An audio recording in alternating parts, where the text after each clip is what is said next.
Hello and welcome. I'm Leanna Levine-Reisner. I'm so pleased to have you all here. The network director and a co-founder of Plant-Powered Metro New York with my fellow partners in crime, Lynn and Rika and a few others who are not here tonight. We actually, before the pandemic, had been convening people in this space as one of our places where we got together to teach and learn together.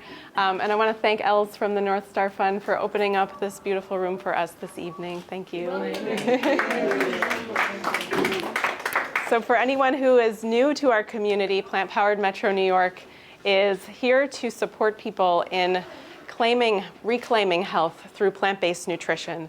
We do a lot of different kinds of community education out in the field, in community centers, senior centers, hospitals, other clinics, and also online, where some of you I'm meeting for the first time after many years of COVID-era programming. But it's such a pleasure to have live space again with all of you, and this is the culmination, as you all know, of our Plantathon series.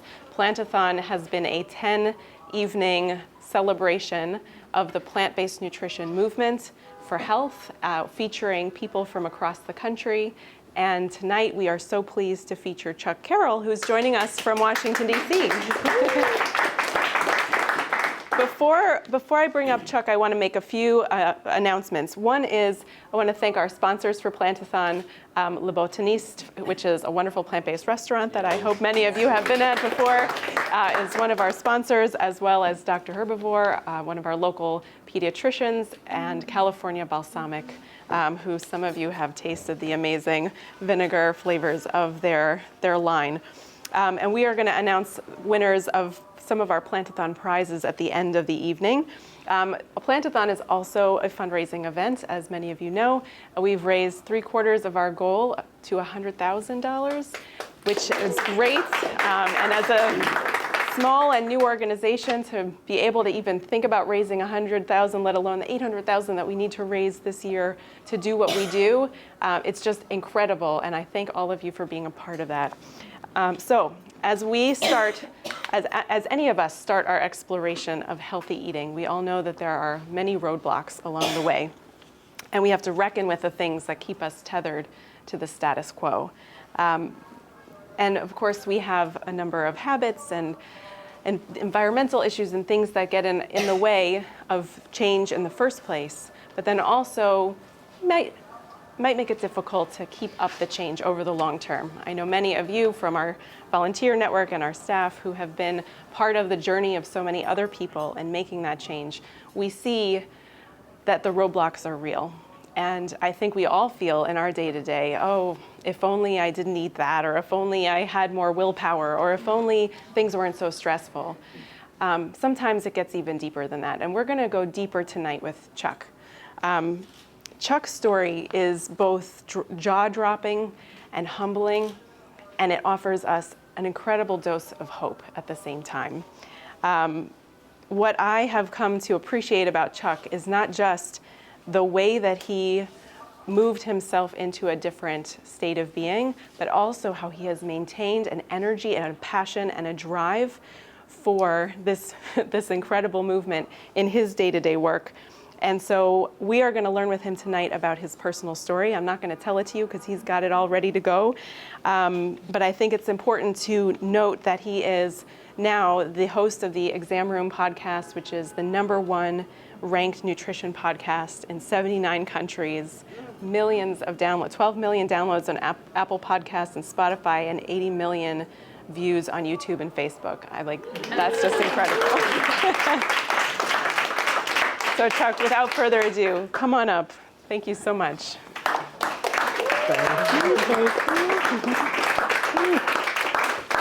Thanks, guys, for coming. Happy holidays. How you doing, camera? All right, here we go. Because we have to get the camera to get this shot, because this is really going to set the plate for what it is we're talking about this evening. These are the famous pants that I talk about on the show. This is actually the size that I used to wear, 66-28. So this was me back in the day. Photos will be available later on this evening.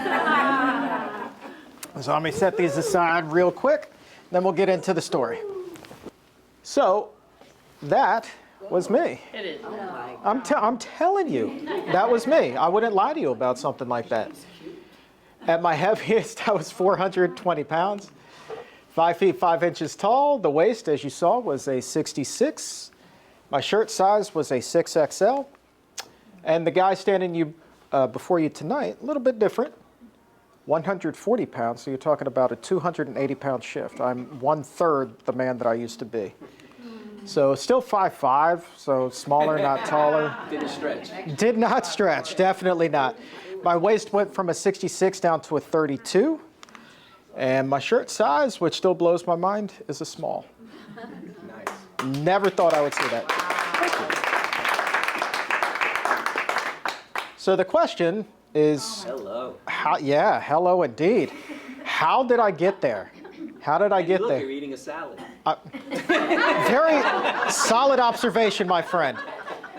So I can sum up how I got there in 2 simple words: food addiction. All right, I'm here tonight to tell you that food can be as addictive as any substance known to man. And for me, it wasn't drugs, it wasn't alcohol, it was food. And we're going to explain why it's so hard for so many of us to get healthy, lose weight, and then more importantly, maintain that weight loss. We just have to rethink the way that we view food. So let's start with this. What's the difference between these 2 brain scans? I assure you they are not the same brain. Does anybody want to hazard a guess? Can we at least agree that they all look pretty similar? Colors. Yeah, that light turquoise, I think. We don't have to like really dissect, is this like lime green, is this Kelly green? Like what we're seeing here is dopamine receptors lighting up in the brain, right? This is the pleasure centers reacting to substances that are being used. Well, here's the thing, right? One person is using cocaine, the other person is eating a donut. All right, literally. This was from an NIH study. Okay, so you see somebody who is overweight, struggling, and they are eating a donut. And then you have a long-time cocaine user using cocaine. The exact same reaction happens in the brain. Kind of makes you rethink cheat days, doesn't it? Does it happen whether you're obese or not? Oh, yeah, yeah. So, like, your brain loves that stuff, and you're just going to keep craving it and craving, and that's why your appetite builds and builds and builds. We'll talk about building appetites. Believe you me, no spoilers. Don't make me jump too far ahead now.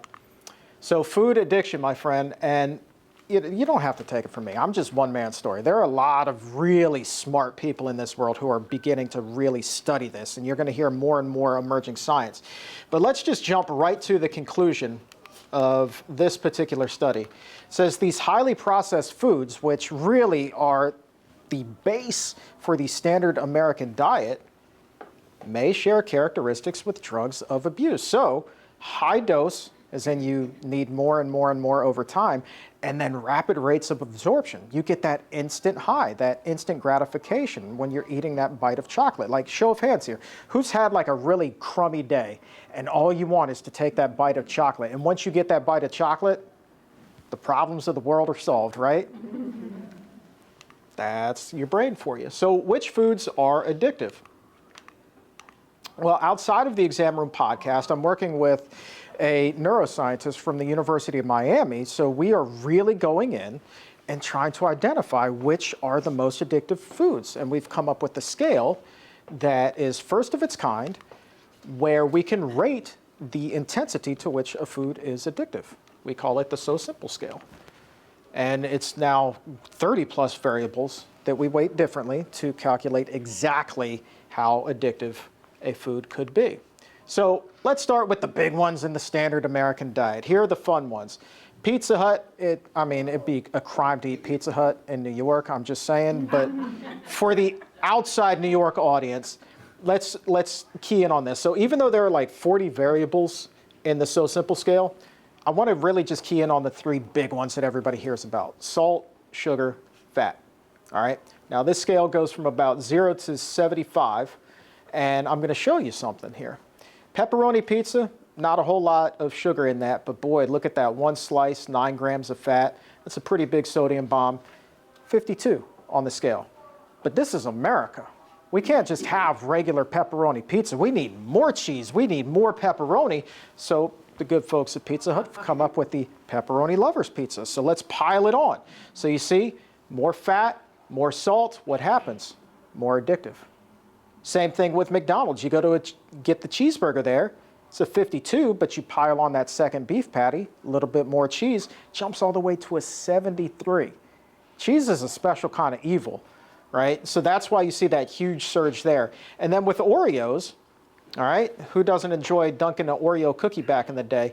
52, but I want you to notice that the serving size is only 3 cookies, right? Who only eats 3 Oreos? Doesn't happen. 3 sleeves, yeah. Right, so just like the pizza and the cheeseburger, when you eat more than 3, the likelihood of addiction is going to jump up. Snickers, that's just the regular size Snickers, but you know, who just gets the regular size Snickers, right? King size, standard American diet, my friends. Now, on the flip side of that, what foods aren't addictive? Well, it just so happens that foods that are equally sweet and delicious don't have to be addictive either. You can eat an apple, a delicious apple. Notice the sugar content on that. 10, right? But no fat, no sodium, only gets a 5, right? Sweet potato, a 5. Broccoli, one of the few foods on the face of the earth where it is absolutely impossible, to the best of our guess, for you to become addicted. Eat as much as you want, broccoli, Rob. What's the serving size, please, For the broccoli, for any of this? this is just like one standard serving. This is based off of the USDA. One standard Rated, serving, yeah. meaning 4 ounces, 1 ounce? 1 cup typically is going to be the standard serving size. So blueberries, corn, all low. Strawberries, love them in the summertime, fresh, delicious. Even if you get the frozen ones, you're not going to get addicted, right? Pair them with broccoli, you're just fine. The problem is, Chef Rebecca, what kid likes to eat veggies? That was me when I was like, I don't know, 1.5, 2. How old do you think I was, Pop? You were 13. Now, are you? I had just started shaving.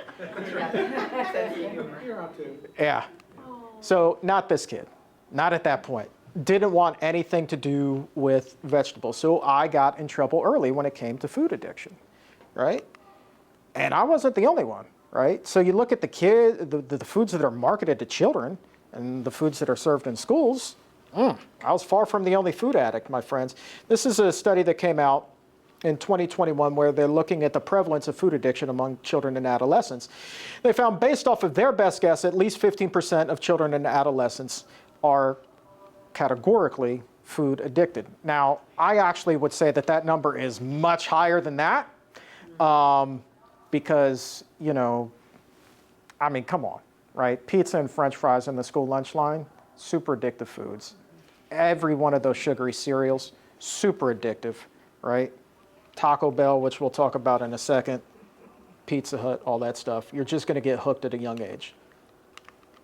So I got in trouble early, and I stayed in trouble. Hello, you handsome devil. And as I said, Taco Bell, above everything else, was my vice. I could not go a single day without going to Taco Bell. I don't know what those guys did to make that food so daggone addictive, but at the time, I just wanted to give them a hug and say thank you. Taco Bell somehow always seemed to make it better. So I'm going to walk you guys through what my standard order was at Taco Bell. Now, mind you, I was on such a first name basis with the people at the drive-thru. They would just see my car pull into the parking lot. I wouldn't even have to go through everything I'm about to show you. I wouldn't have to order it. They just said, hey, Chuck, would you like your usual? I was like, absolutely. $20, please pull through. Here we go. My daily fix. Again, we're looking at food as a drug in this case. That's why I call it my fix, because that's exactly what this was. It began with 2 7-layer burritos. Add those up, 860 calories, 32 grams of fat, more than 2,000 milligrams of sodium. That was literally the healthiest thing that I was going to eat in this meal. All right? At least it had lettuce and tomato. Give me some points for that. After that, we went to now here we go. 2 beef grilled stuffed burritos. These were good with the fire sauce. 1,400 calories, 64 more grams of fat, more than 4,000 milligrams of sodium. That's not in addition to the 7 layers. This is just for the beef grilled stuffed burritos. But we're going to keep going because you can't go to Taco Bell without getting nachos. Nachos Bel Grande, you see that? Another 760 calories, close to 40 grams of fat, another 1,300 milligrams of sodium. Who cares? But there's more. Chicken quesadilla, 500 more calories, close to 30 more grams of fat, a little more salt.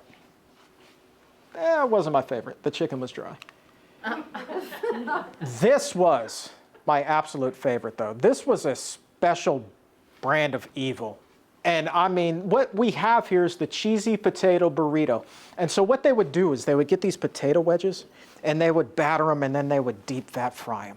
And then they would put these deep fat fried potato wedges in with some chili sauce with the grade F ground beef and some nacho cheese. And they would just roll it up in the burrito. I'm telling you, this was the piece de resistance of the Taco Bell meal. 500 calories roughly, 22 grams of fat, 1,300 milligrams of sodium. I didn't want to overdo it, so I only ordered one of these because I knew how good it was, and I just wanted to savor it with some more of that fire sauce. And because I was such a good customer, 9 times out of 10, they would give me a free dessert just for saying, thanks for keeping us employed today, Chuck. Another 300 calories, 15 grams of fat.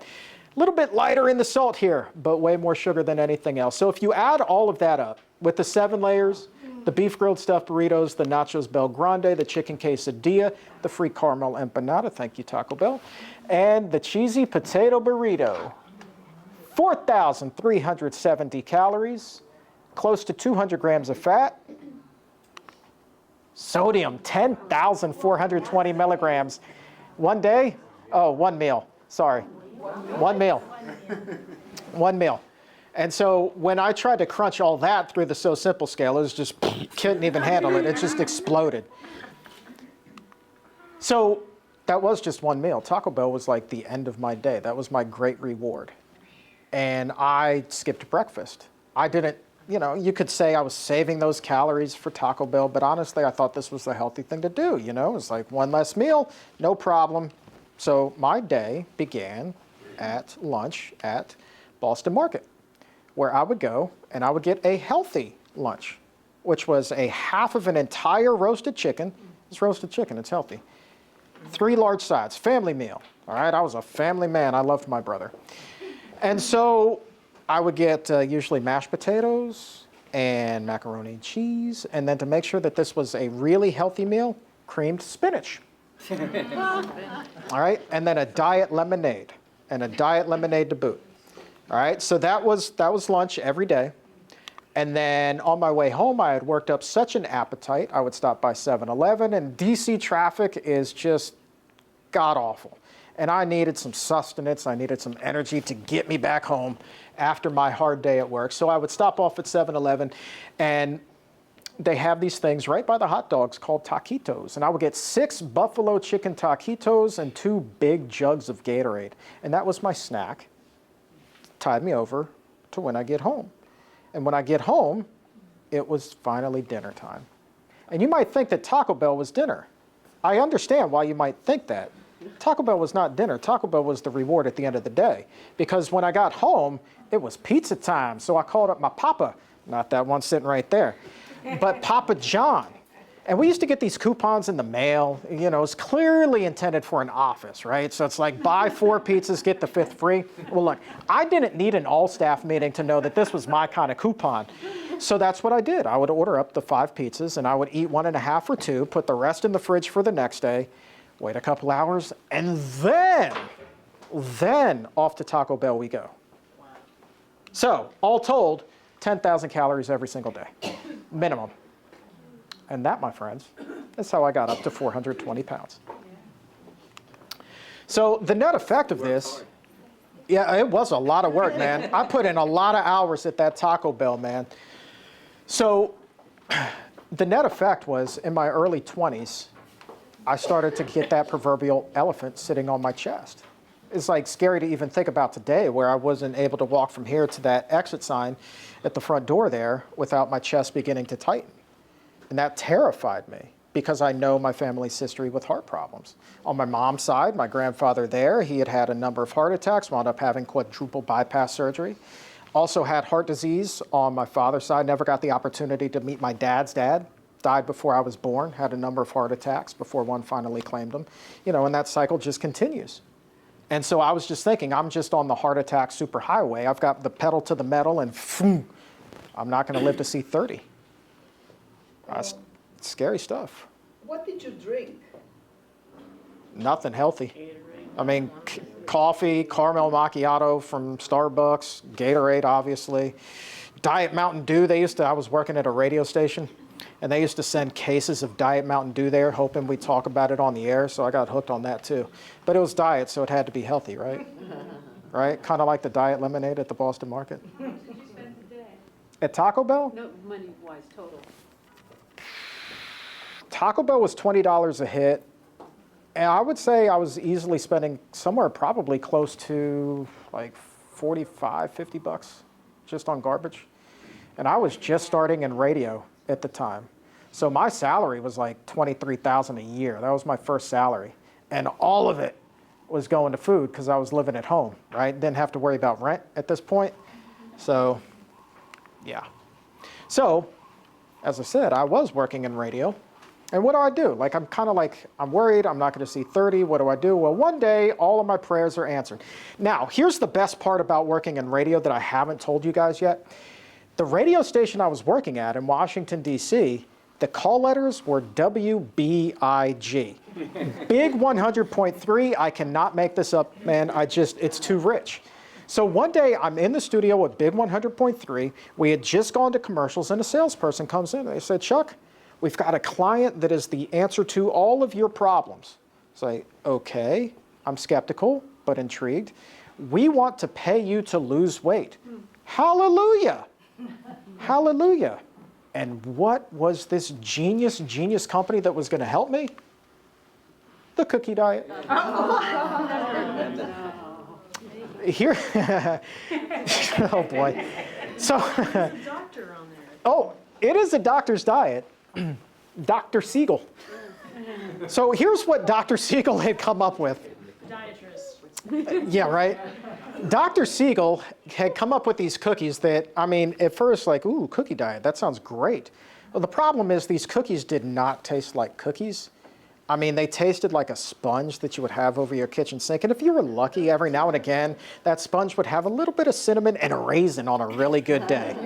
On a really good day, right? And so you're supposed to eat one of those sponges for breakfast, drink a lot of water with it. No caramel macchiatos, no diet sodas, just water. And that's supposed to tide you over until lunch. And at lunch, you get to enjoy another cookie with more water, and that's supposed to tide you over until dinner time. And at dinner time, the only advice I was given, the only direction I was given was just eat a sensible dinner. Make sure that there are vegetables on your plate.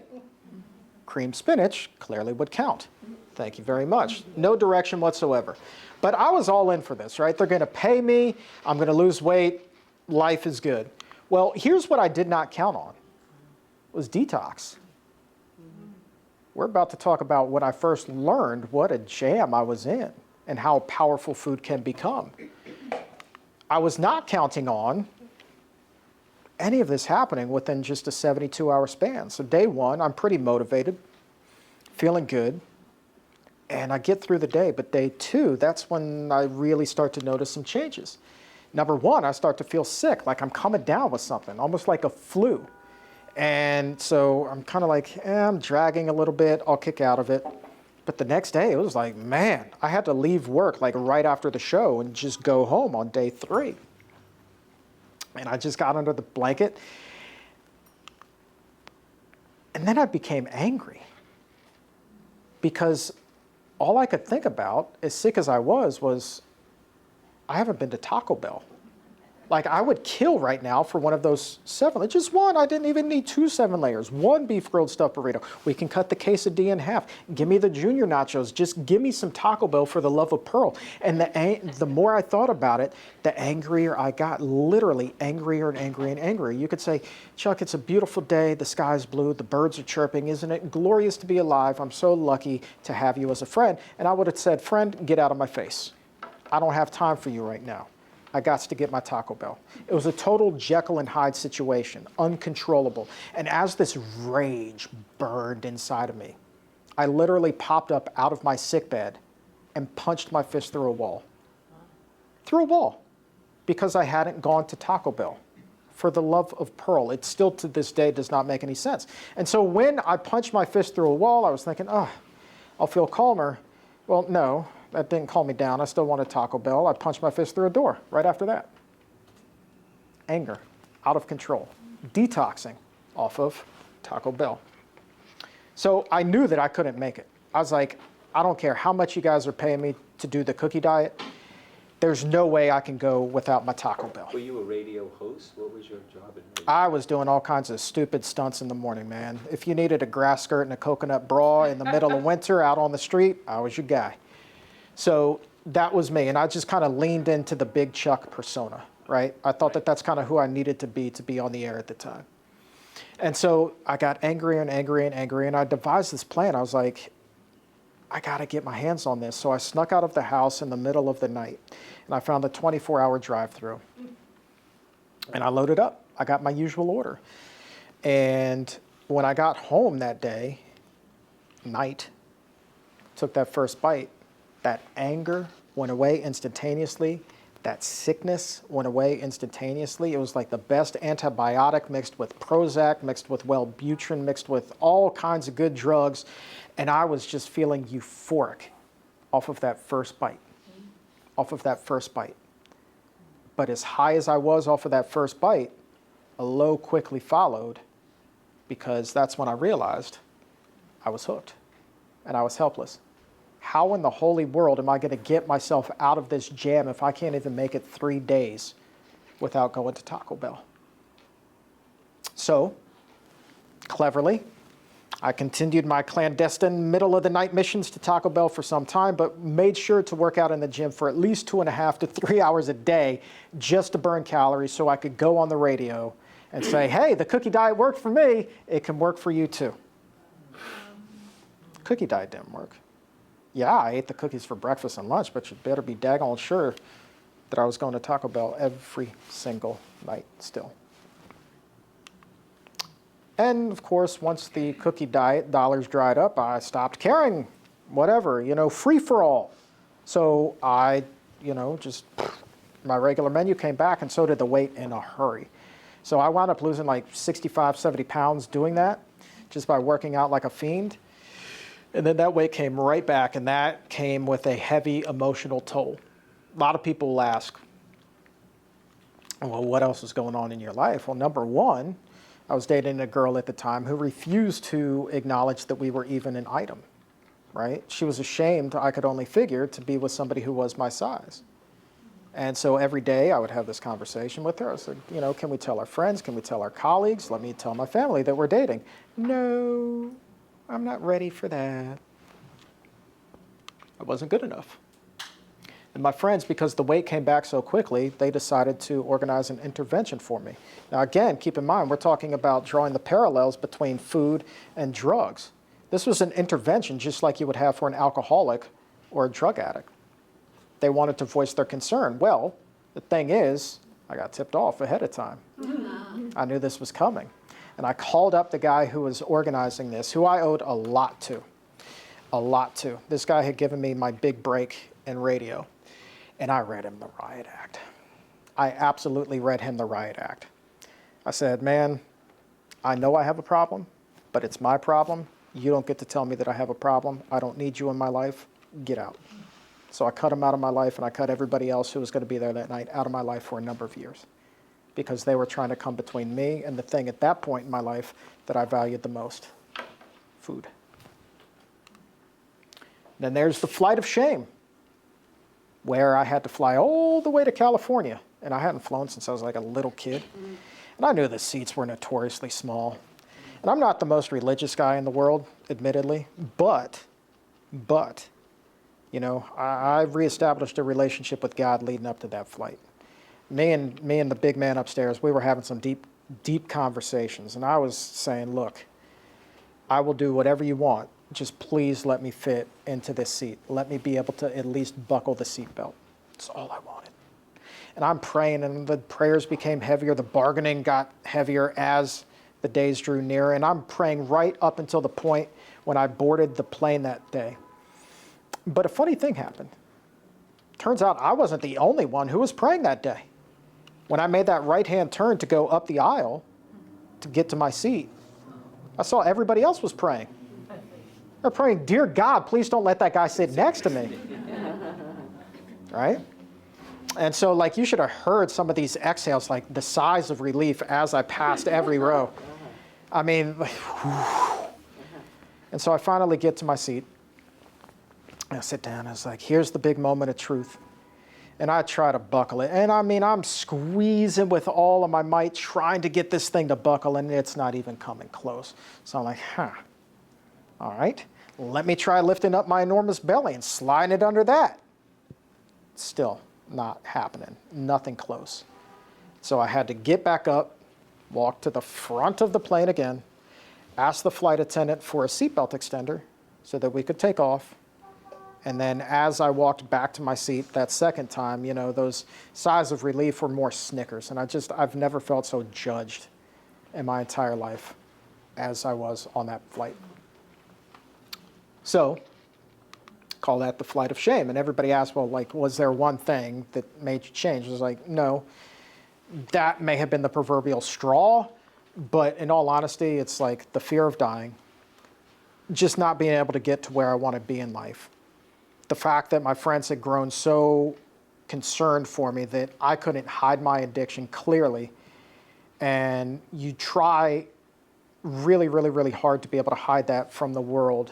And you convince yourself that you're doing a good job of it, even though with food addiction, you're literally wearing it on your sleeve.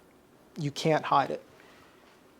And I'm embarrassed and I'm hurt, and enough was enough. So what you see here is me going to get a sleep test to get clearance to have bariatric surgery. Now, anybody ever gotten a sleep test? Can you imagine trying to sleep? They're like, hey, let me put all these wires on your head. Have a good night's rest.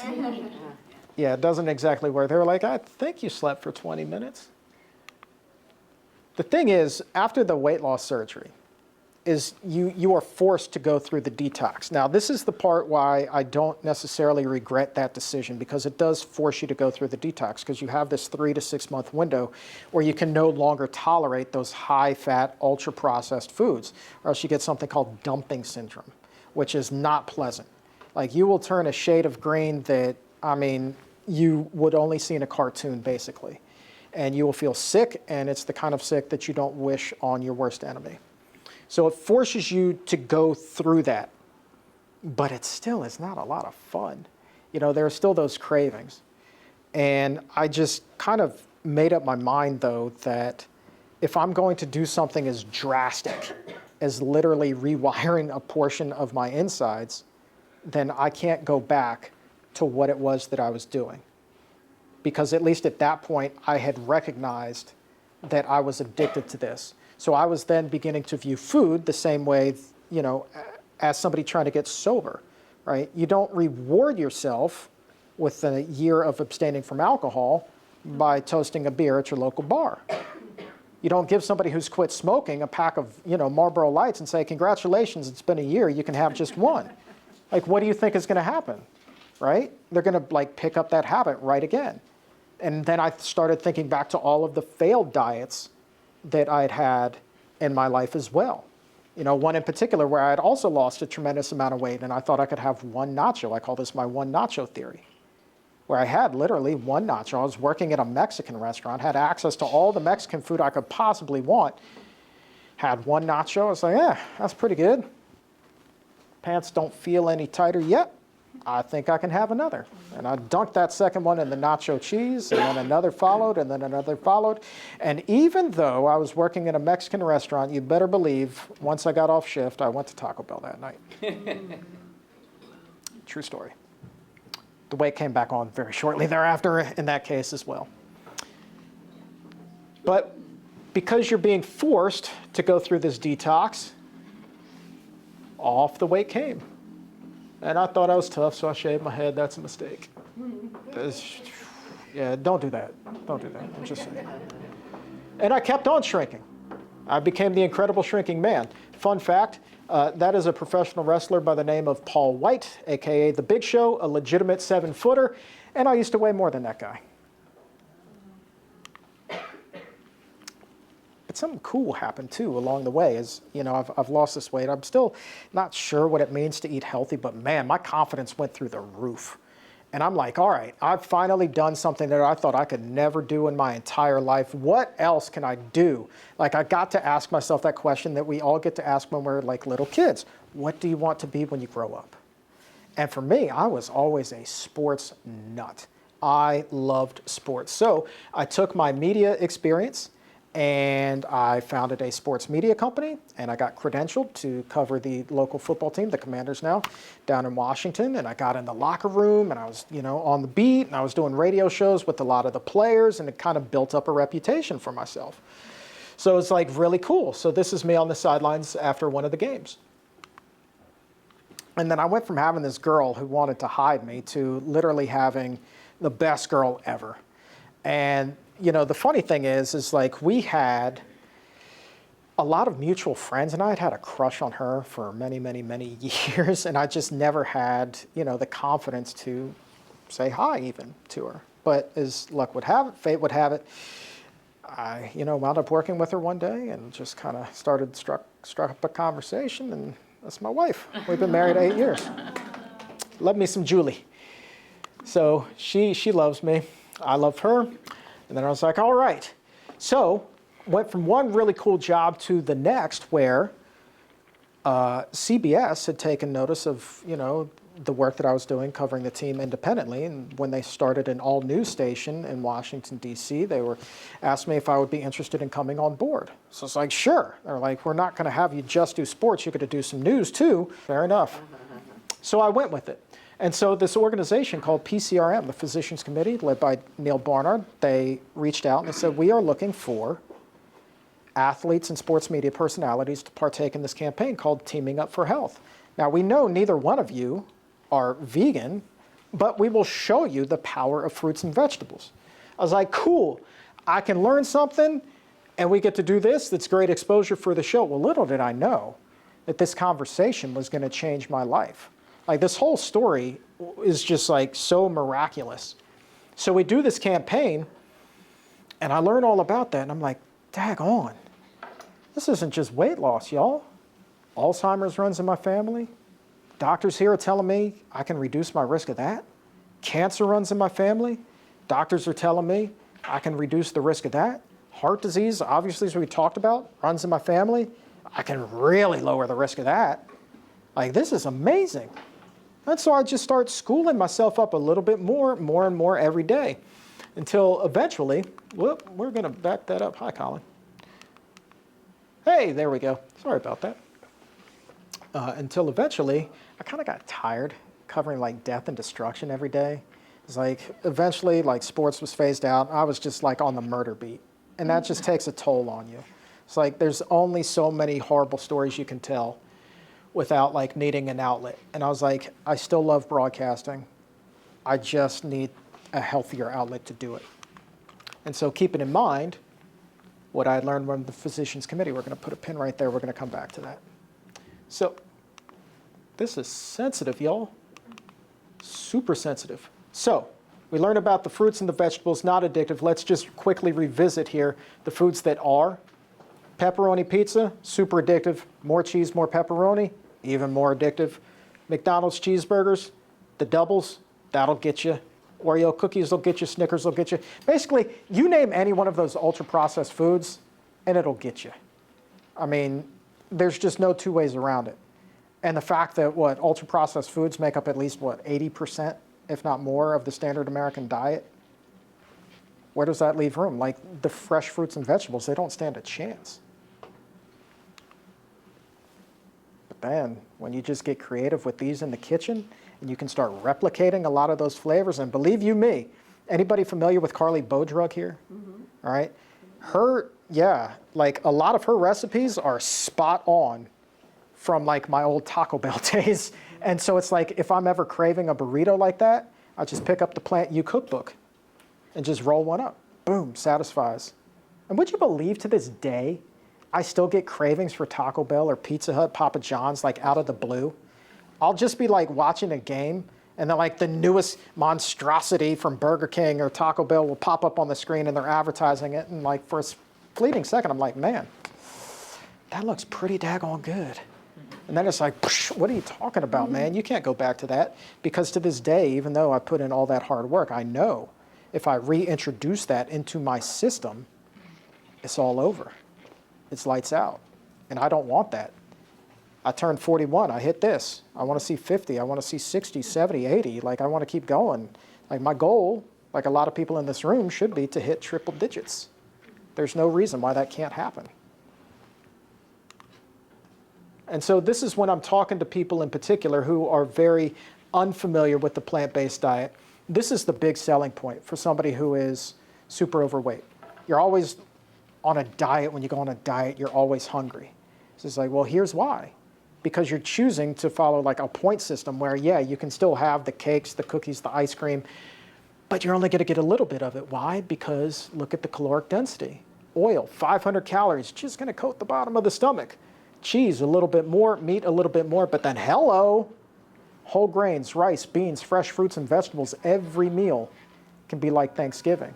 And so when you tell somebody that they can feel satiated without even having that like turkey coma that you get at Thanksgiving afterwards, and you're going to feel great, and you're going to lose weight, and you're going to reduce your risk of all those chronic diseases, huge selling point. If somebody would have showed this to me years ago, I may have taken a different path, but I'm happy with where I'm at. But this is the God's honest truth. So, fast forward, here we are today. There is truly no going back. I have no desire ever to fill those pants up again. Ever, ever, ever, ever. And I think Colin Campbell would be very disappointed if I did too. I can't let Colin down. So there is truly no going back. So I went from doing news and I reapproached the physicians committee. I said, well, are you guys doing a podcast? They said, no. So, well, let's talk. And so a few months later, we did the first episode of The Exam Room and boom, it just shot up the charts. We've hit #1 in the US and close to 80 other countries around the world. So what that shows you is, one, there's a healthy appetite for nutrition, but two, there's a lot of people who are in those shoes that I occupied. And there's a lot of people to help in this world. And that's why I love to do it. And we are competing with some real keto lovers and all kinds of fad diet, podcasts out there, and we still hit #1. That's pretty cool. So people are picking up the message. They're giving us the old 5-star ratings. They're having fun with it. It's pretty incredible. We have well over 3,000 ratings now, and we still have a 4.9 star out of 5, which is just mind-blowing. And then we get to do fun events like this one in DC a couple of weeks ago. All right, so we have the entire Esselstyn family. You want to talk about an inspirational family. This is the first family of health right here. Caldwell Esselstyn, 90 years old.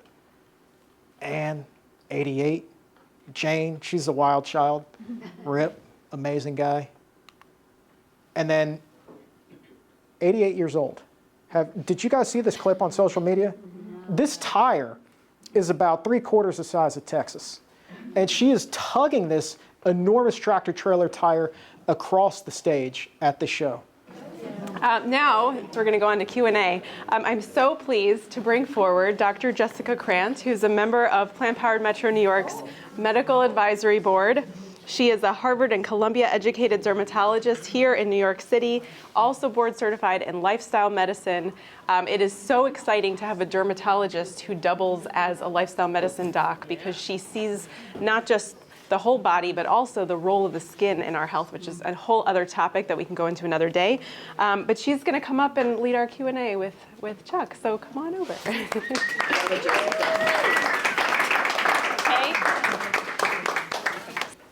I wanted to wear my plant green for Plantathon, and it's so exciting to be back with Chuck. It's actually, to be on stage with Chuck is a big honor for me. And to be with everybody. I like to help out with the jump start. So some of you have seen me on screen, and a couple of you said to me tonight, you didn't realize I was so tall because you've only seen me on the Zoom screen. So my plan is I know while Chuck was speaking, you all had questions that you were wondering about. Some of you asked them and some didn't get to ask. But I would love to take questions from you guys for Chuck about, he says everything's on the table. Open book. I will repeat, I was asked to just repeat the question for our video audience in case it doesn't get picked up. So please don't mind me if I repeat your words. You had a question? Yes, I have a sweet tooth. What do I do about that? Chuck, Any ideas, any hints, anybody? Sweet tooth. she has a sweet tooth. What can she do about that?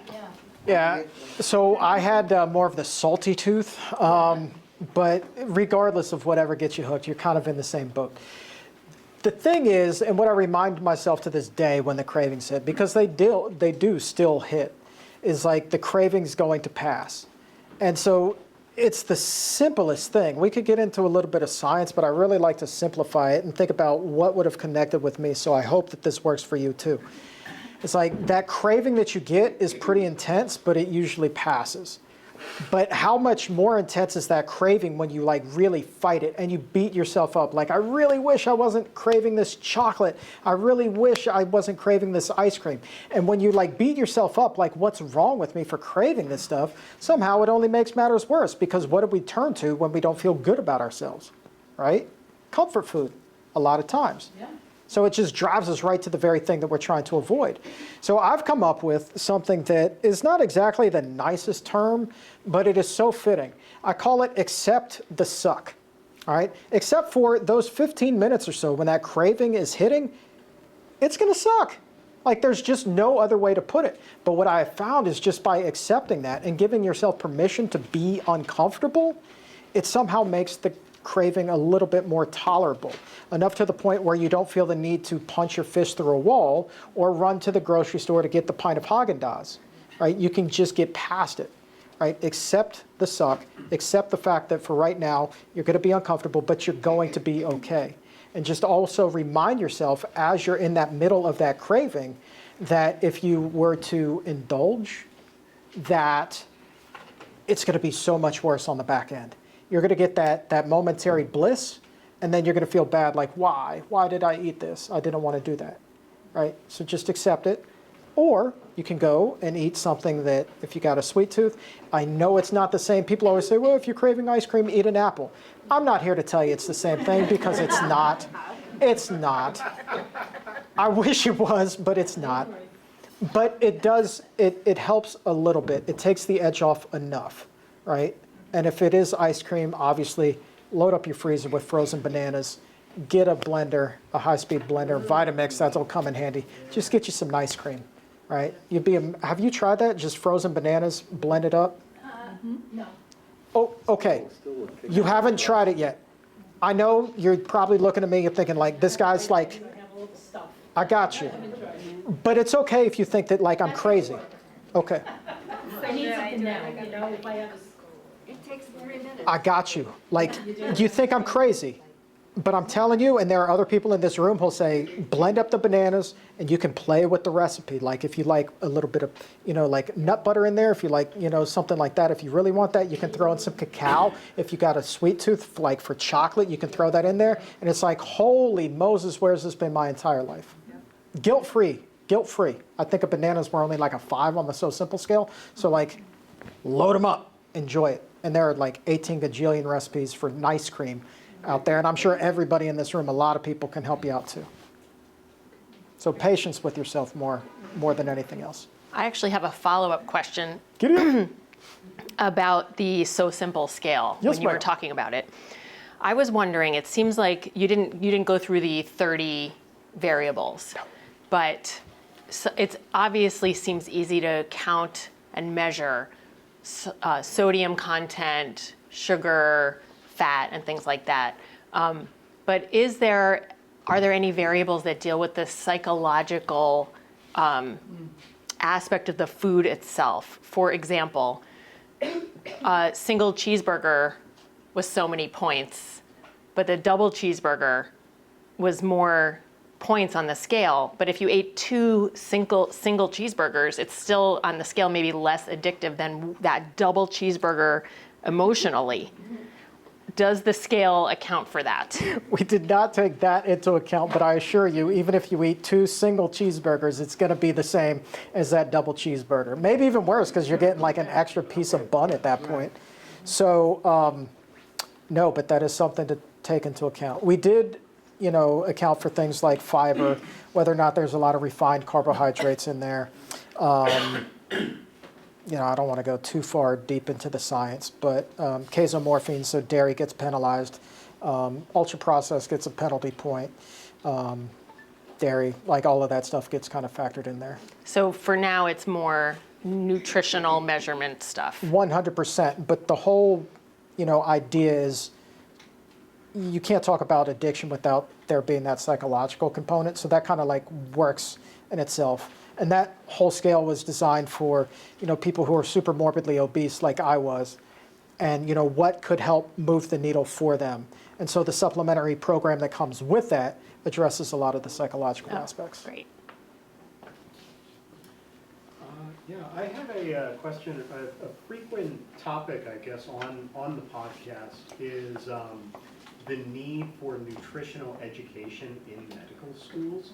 And I'm wondering what you think the space for, talking about the addictive nature of food, the kind of work that you're doing, coming up with the point scale, measuring things on, within all of these different dimensions. If you think that should really be a part of kind of the nutritional education that happens in medical school. And also kind of a loosely related question, I'm also a little curious, you went through your timeline. I'm wondering where in the timeline you encountered the doctor that prescribed you the cheeseburger. Can I repeat that? I will attempt. First, Chuck, can you talk about your thoughts about in medical schools, they're trying to start to introduce nutrition education more robustly than it has been. What do you think about trying to get the psychological, addictive nature of food also into the curriculum?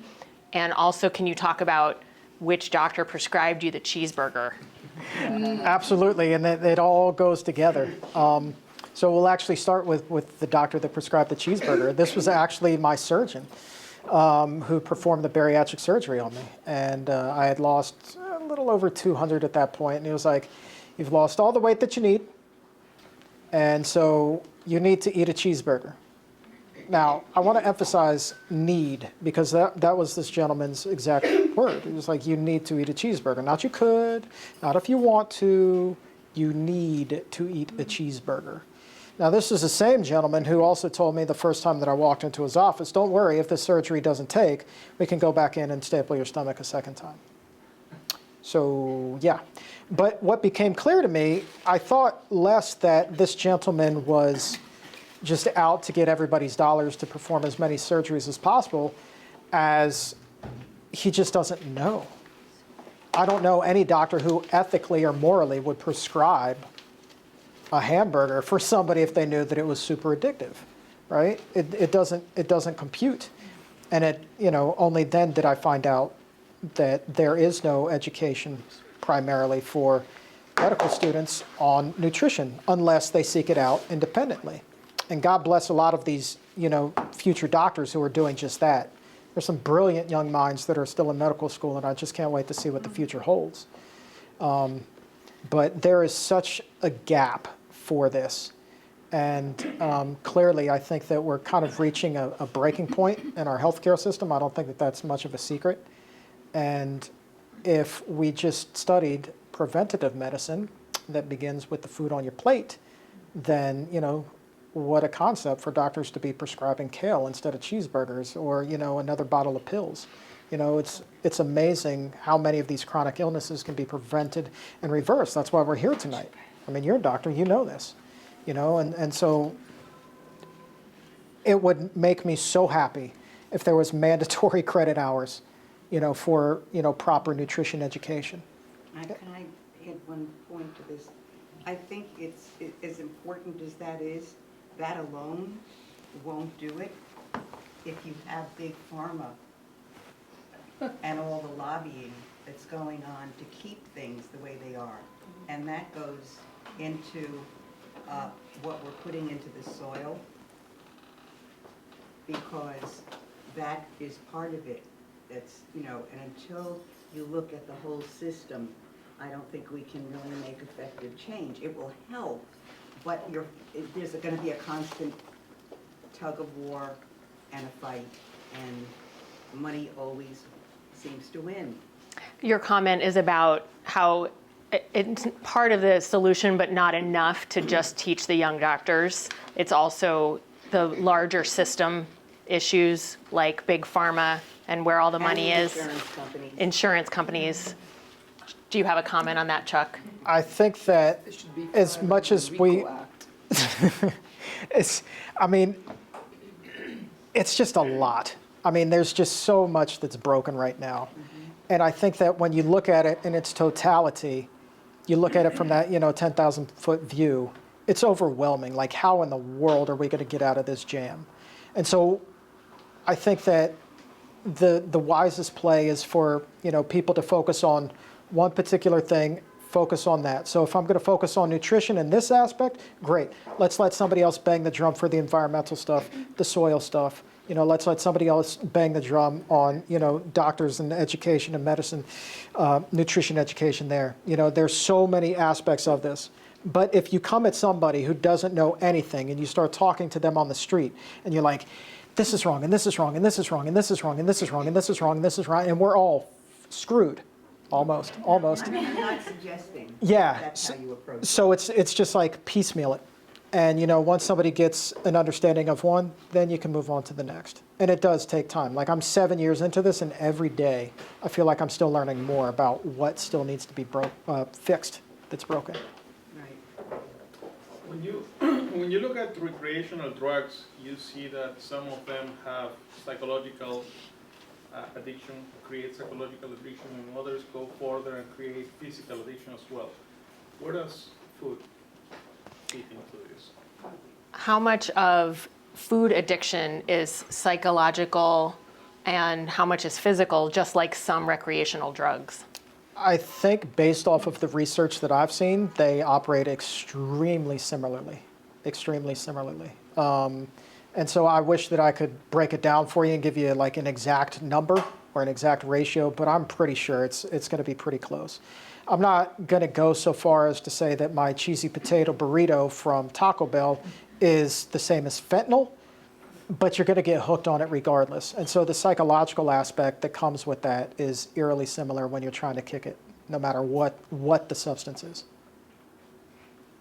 I think one of the interesting points about that is food is more like alcohol, which are like social. I mean, alcohol is socially accepted, but food is required for living, whereas the recreational drugs are, at least for now, considered totally recreational. So I think it makes food addiction even more Right. tricky. And like, we're not going, most of us, to like fentanyl or heroin parties or something like that. But every gathering we go to, somebody's trying to get you to eat something that you probably shouldn't be eating. And it's culturally, it's the norm. And you're the weirdo because you just say no, right? But here's the thing, everybody in this room is kind of blessed in the aspect that you actually know better. So you can not only just say no, and you don't always have to have a huge conversation with other people about this and have that awkward party conversation that I'm sure that we've all had, but just be cool about it. Just say no, bring your own stuff, and you're good to go. You mentioned cultural, and also in a way, we use the worst type of foods as a reward for children. Tell me about it. Right, it's very cultural, and also our habits of rewarding kids with snacks and treats that might not be the healthiest. Yeah, you know how they got me to read in elementary school? Bucket. Bingo! Right. The Book It program. Free pizza. Read a book, get a free pizza. Yeah. So you want to talk about like rewarding at a very young age, like something as healthy and like as important as, reading and phonics and all of that stuff. You reward it with a free personal pan pizza. So I have two sister-in-laws who had gastric bypass, and speaking of alcohol, one of them became an alcoholic, and the other one struggled. So I'm wondering, how did you learn what you can and can't eat after having the surgery? Because it's very different, right? So, like, was that when you joined PCRM, or did somebody else guide you, or did you struggle with that for a while? Chuck, how did you learn what you could and couldn't and should and shouldn't eat and drink after your surgery? Trial and error, because it is a little bit different for everybody. But I was very cautious about things, more so than most others that were in my weight loss group who would, come in. We used to have these mandatory weekly meetings in the bariatric group where, there would be a psychologist there, a trainer, and a nutritionist. And they would put you in this room with a lot of other people who had had the same procedure around the same time. And for a year, you would go in there every week and, what worked for you and what didn't. Well, what I started to notice was about week 6 or so, people start to pull some contraband out of their purse. And they're like, it would always begin with the question. The question was, well, I've been tolerating this a lot better. And so I think that, I've really missed, candy. I've really missed Swedish fish. I will never forget this. And Swedish fish was a candy. I didn't know about this until this day. And until that day. And so, the nutritionist was like, it's okay. The whole idea is we're going to retrain you how to eat, so you just eat it in moderation. Well, as soon as she said this, game on, out of the purse comes this bag of Swedish fish, which, by the way, was already open. So this was not her first fish since the surgery. And then, out it came the next week. It was like, well, I'd like to try soda again. Somebody pulled out a bottle of Sprite. And it was just like a game of one-upsmanship. And so, had I not had that epiphany that night when I snuck out of the house to go to Taco Bell and realized that I was a food addict, I probably would have gone down that road too. But I just said no. Right? But it's very common for people to get trapped right back in that cycle. And as far as, I'm sorry to hear about your sister-in-law, what they call addiction transfer is very common among people who have weight loss surgery. So you go from one vice to the other. Very, very, very common. Yes. So you've had the bariatric surgery, so you've had a staple or something. They've reduced the size of your stomach based on what would normally be an omnivorous, calorie-rich diet. And yet now you're eating a whole food plant-based diet, which is nutrient-rich but calorie-poor, you could say. Yeah. Is it now, for those who've had bariatric surgery, is that actually a problem? Do you have to eat little and often now to get enough calories in you? No. I'm sorry. No. Repeat the question. After bariatric surgery, if they are making the size of your stomach smaller, is it hard, if you're trying to eat a healthy, especially plant-based diet, is it hard to get enough calories in? Fair question. No. You just got to be careful with what you eat. So I'm a little bit more liberal than others with, things like peanut butter and avocado. I don't really talk about that too much on the show, but I would much rather, eat a nut butter or an extra slice of avocado than go to freaking Taco Bell, right? Cool. So something like that. But also, please keep in mind that, your stomach after the surgery is literally the size of your thumb. But your stomach's like a balloon. So, it expands back over time and gets to pretty normal size. Now, I can put away a salad, y'all.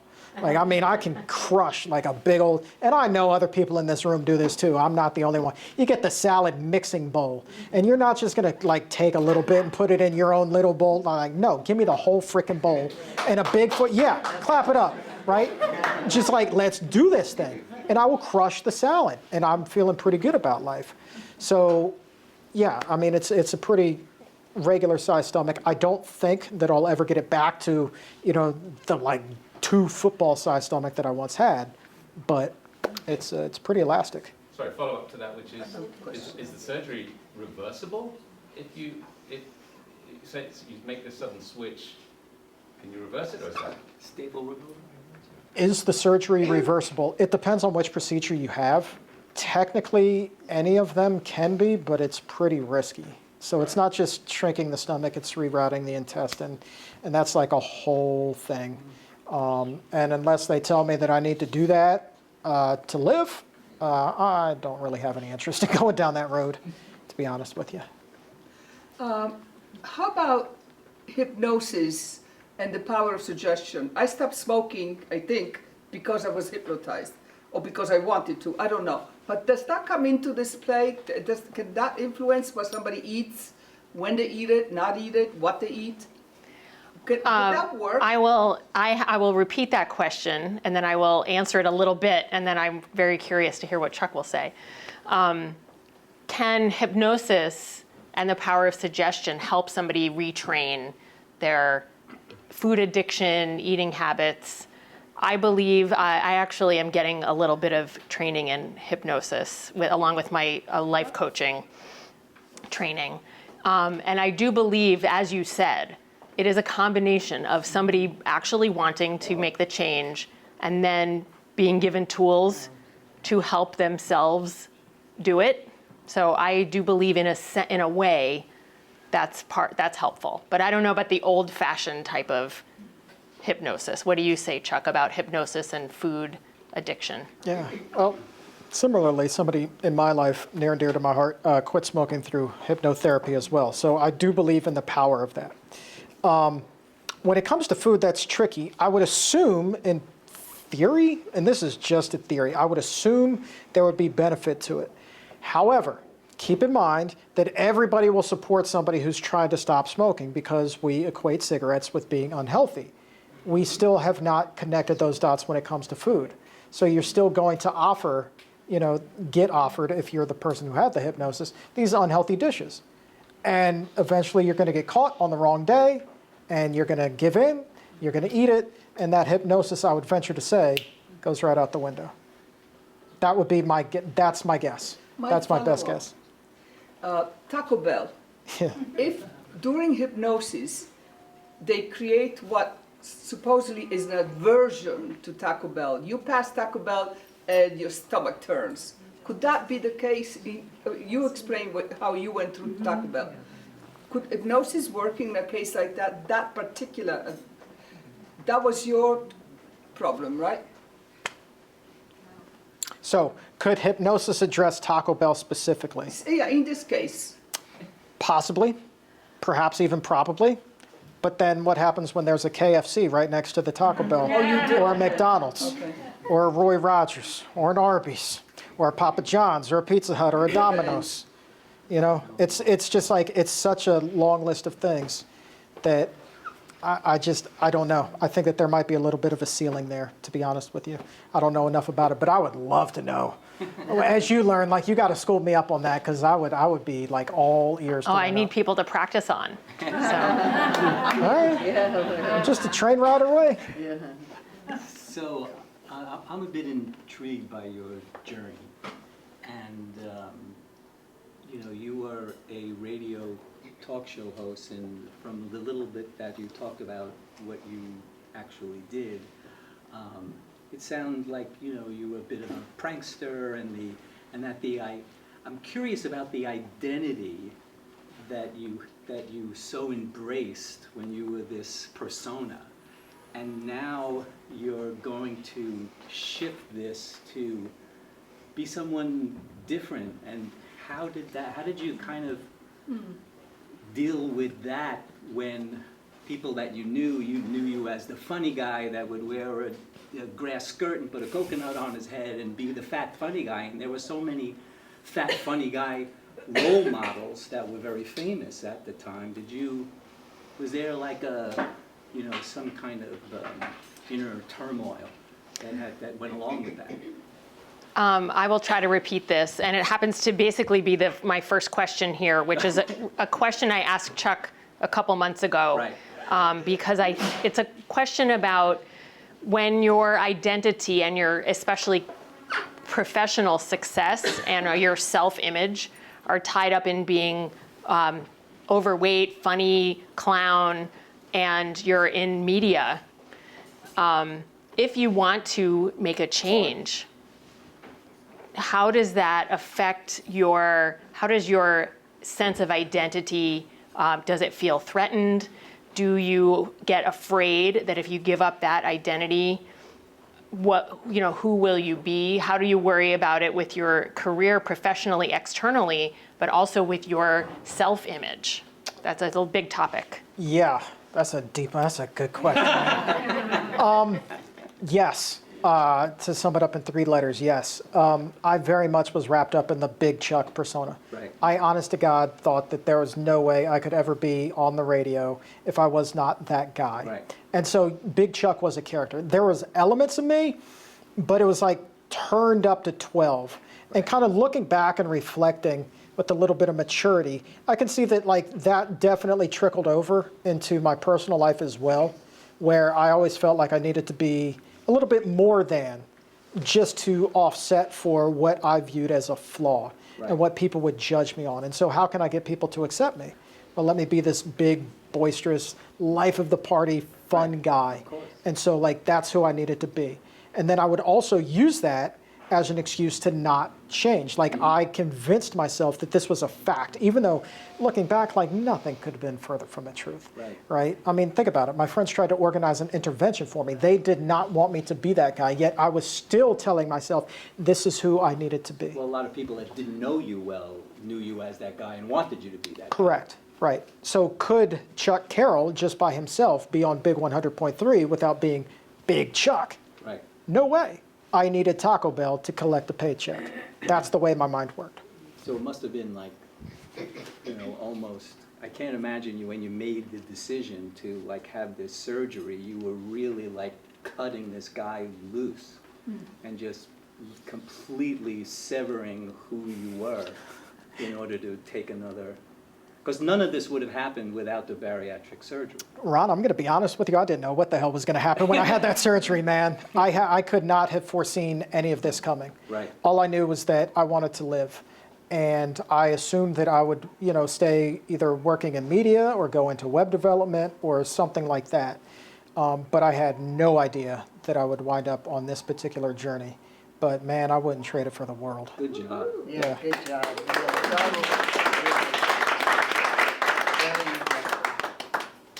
Sorry, would you say you went from having a fake confidence to building a strong confidence?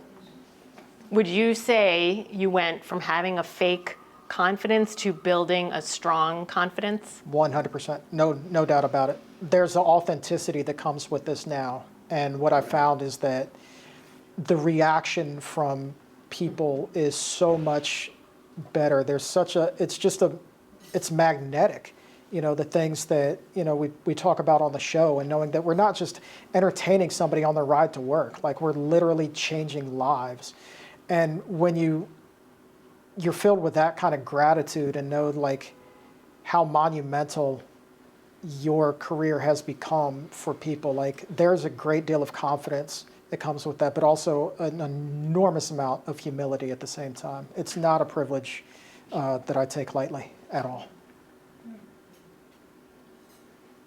Yes. I was gonna say, you're so humble, and this has been so inspiring and just uplifting. It's like amazing. And but I do have a question. I do volunteer when we need those volunteers. So my question is, once you went from a 66-inch waist to a 32-inch waist, how much exercise? Did you have additional, you said anything goes here, did you have additional surgeries? How did you get into shape? Because from a 66, how do you work down to look what you look like now? May I repeat that? After your surgery and your weight loss from 66 to 32-inch waist, that's what I thought. How are you doing exercise? How much exercise? Did you have any additional surgical procedures? How do you get to look like you look now, was the question. So I think in a roundabout way, we're probably asking about, did I have extra skin removed? No. It's still there. I kind of got lucky in where it falls. So I've kind of learned how to conveniently tuck it away. And what's the first thing a lot of us do when we want to lose weight? You get the gym membership, right? Well, you go for a couple weeks, maybe a couple months, and inevitably you stop going. I equated the gym with frickin', of course they do. That's business, right? They don't want you to show up. They just want your money. But I didn't want to fail anymore. So I started with what I could do. And that started with, at that point, just walking across the street. And so at my office, I would just literally walk across the street on my lunch break, sit down, and just stare out into this park for 15, 20 minutes over my lunch break and walk back. Never went back to Boston Market. And then eventually I was like, I feel pretty good. Let me see if I can walk a little bit further. And I walked around the block. And then, another couple weeks go by, it became 2 blocks, and then 3, and then eventually 4. Then it was a mile, 2 miles, and then I built that up. So every day during my lunch break, I was walking 5 miles, just walking. Never went to the gym, never ran, didn't do any of that. And so then I just incorporate things like, the little things I dismissed when I was overweight, right? Take the stairs, not the elevator. Not saying I did that to get up to the 18th floor here, but, as a habit, at home, I'm like always using the restroom on a different floor. It's like little lifestyle habits that I would have dismissed as, the old big Chuck that I totally embrace today. And I do believe that if that's not the reason why the weight stays off, it is a big part of the overall lifestyle habits and new habits that you establish to maintain your new sense of health. One more question.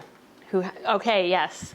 I like your food scale. Is that something I can find online easily? 'Tis coming soon, my friend. Okay. EatSoSimple.com. Yeah. That was a question about where to find your food scale. Would you please repeat clearly where people will eventually be able to find it? Yes. So the So Simple scale is, and that course will be available at EatSoSimple.com. You can go there tonight, actually, and enter your email address, and we'll get you guys all signed up. You'll be the first to know. Thank you, Chuck. I want to invite Leanna to come back up. You're welcome. Thank you. Thank you, Dr. Krant. Thank you, Chuck. This has been a really eye-opening evening. Who here, this was the first time you've heard Chuck's story in full? Oh, that's a big deal. Wow, great. We heard him give his talk at the PCRM, the Physicians Committee Conference in August. And at that moment, I think Dr. Krantz and a few others of us were there. We were like, we need to bring him to New York. But I want to say thank you before we close to all of my colleagues at Plant Powered Metro New York who've produced our Plantathon events, especially Sergio Villavicencio, who has helped to produce both of our live events. And thank you. And Sergio and Ifra Ruiz worked together to produce our Spanish events, which I'm so grateful for. And Karina Pierce just left, but she and Jim Spellos and Rebecca Johnson, we worked together on getting out all of the other English events. So it really, as I say, it takes a village to do this work, and I'm so grateful we have other medical advisors, volunteers, friends who are here, who make our community what it is. So huge thanks to all of you. I want to thank also Plant Candy, our caterer, Brandy Cochran, for nourishing us this evening. With that, thank you all. You're welcome to mingle for now, but